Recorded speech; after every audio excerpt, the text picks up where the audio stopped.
All right, guys, welcome back. We're going to be looking at the next phase, basically the end phase almost of our unit with Japan. Um, we know about we know about the pact that and the relationship that Japan was forming with Germany and Italy and how that was looking and how that impacted those European countries. We know how the United States responded. We know that the United States is continuing to be isolationist. And so now we're going to be looking at some of the next parts of how the United States goes from isolating itself to being more and more involved, mainly because Japan continues to kind of poke the bear with a stick, right? Um, so here we go. The emergence of the ABCD bloc. So basically, for a long time, Thailand and French Indochina had been arguing about the borders between their two regions, where it started and where it ended. So Japan basically used this opportunity to establish themselves as a dominant power in Southeast Asia, but basically mediating and being a mediator and basically helping resolve the argument and coming up with a solution, which was successful in 1941. This sends a pretty strong message because it basically tells the world, like, yeah, like Japan has some influence because they're the ones that are telling people to stop fighting. Remember early on in our first chapter when the United States came in and stopped the fighting between Japan and Russia? Um, just think of it this way now. Now Japan is doing what the United States was doing before with other countries. So they're seen as having, their power is growing and their influence is growing. As a response, the United States, plus other things are happening. The United States basically helps form the ABCD bloc military. Um, and this includes the United States, which is A for America, Britain, B for the British, and then China, C, and then the Dutch, D. This military plan was formed with the purpose of putting economic pressure on Japan and adding U.S. military presence in the Pacific. Although this wasn't a formal alliance, it's kind of established that these nations would be working together in the future. I'm going on to the next part. Pause if you need to. As you can see, oops, I guess it doesn't include. Oh, no, I'm ahead. Sorry. Anyways, so the emergence of the blocs again, the idea behind this was to discourage Japan from continuing to grow their military presence and power in Asia. So it's not like because they mediated that dispute between French Indochina and Thailand that the United States was like, oh, we got to do something now. It's that plus the addition of like Japan deciding that they're going to expand into these regions and take over these regions. Remember, when France fell, they saw the opportunity to take those colonies away from France in basically other regions of Asia. So United States plus all these other countries, the British, China, and the Dutch were like, no, we got to do something about it. Um, so members of the ABC bloc would stop trading material that were necessary for Japan to continue to grow, and other nations outside of the ABC bloc were also discouraged from trading. This is just in general as a way as like to respond to again their expansion and their like growth and leadership. So it's the United States that wants to be calling the shots. They don't want Japan to be calling the shots. Basically, we're moving on to the next slide now. All right, so you can see this map. Basically, red is what China has, advanced, and sorry, not China, Japan has advanced, and so we see this block. You see the pink line of what the United States is doing along with their allies in that informal agreement. All right, next phase. So Japan's reaction to this, are they happy? No, they're not happy. They're pretty pissed off because they took this as being forced to accept the Anglo-Americans as the superpowers and the ones calling the shots. Basically, Japan saying, I want to call the shots in this continent. I don't want you guys calling the shots in this continent. I want to be able to expand. I want to be able to mediate things. And we're not going to accept what you guys want. We're going to do the things that we want.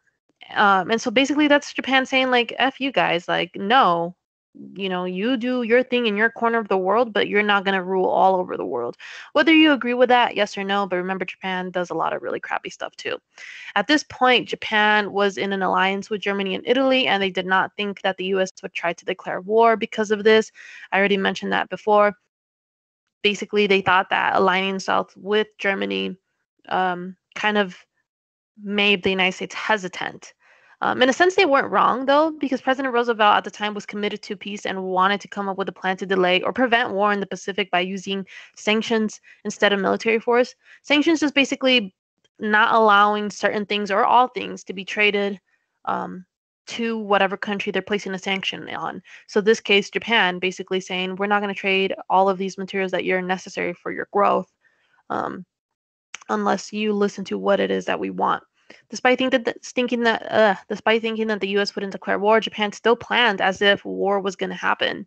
They believed that that if they hit the United States first with a surprise attack, that they could come out victorious. So their plan was to basically come up with a strike plan, and their target was going to be Pearl Harbor. So basically, attack them first, and we catch them off guard, and our chances of winning any war against them that will probably happen either way will be victorious. All right, next part. So Indochina and the U.S. embargo on oil, 1941. This is an example of what the ABCD bloc did. All right, so this is not a separate thing from the ABCD bloc. This is an example of what they did. So in Southern Asia, you had a region known as Indochina, which was made up of Laos, Cambodia, Vietnam. All of these countries had been French colonies since 1887. When Japan abandoned their plan to strike against the Soviets under Operation Barbarossa, their focus shifted to the south when they attempted to take Indochina away from France. Make sure to highlight this section in your notes, okay? At first, the French resisted the Japanese when they were trying to take over, but they eventually caved into their demands on July 22nd, 1941. And you can say, why would they do that? Remember, France is fighting a whole war in Europe. So this is working perfectly for Hitler, because while France is being hit in their colonies in Asia, they're also being hit by Hitler and whatever allies they have in Europe. Japan now having control of Indochina, they basically now had access to rubber, tin, and other raw materials, along with 8 military bases and 2 ports, which would be very helpful for them in expanding their stuff. But the United States did not like this at all. Nope. Even if it wasn't their territory, they did not like this move by Japan, and their response was to basically freeze all assets held in the United States. So anything that was like Japan's that was being held in the U.S., their assets, their money value, anything was frozen. The U.S. also applied an oil embargo, which pissed them off even more. Basically saying you're not going to be allowed to have any oil. We're not going to allow you to gain access to any oil at all. If you want to have a military and if you want to have a functioning economy, at least during this time, you needed oil. You can't have your tanks run around. As you can see in this political cartoon, which we'll look at later and analyze, notice what the United States is doing to Japan, and notice, what Japan could potentially miss out on. Last one.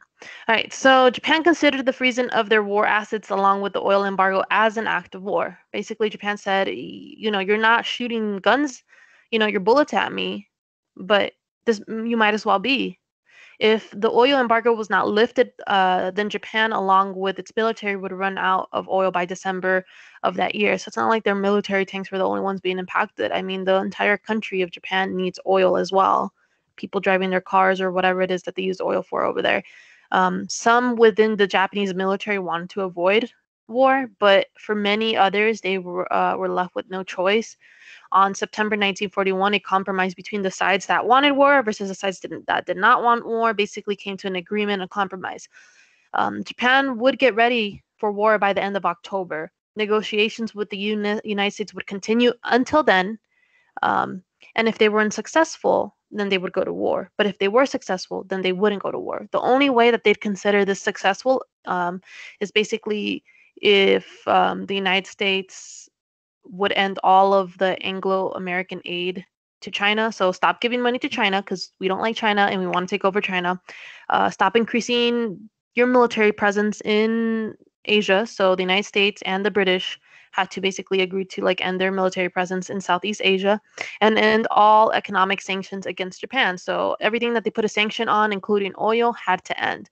If this was not agreed to, basically Japan said they would strike and they would declare war. But other than that, this is it. We're done. See you guys later.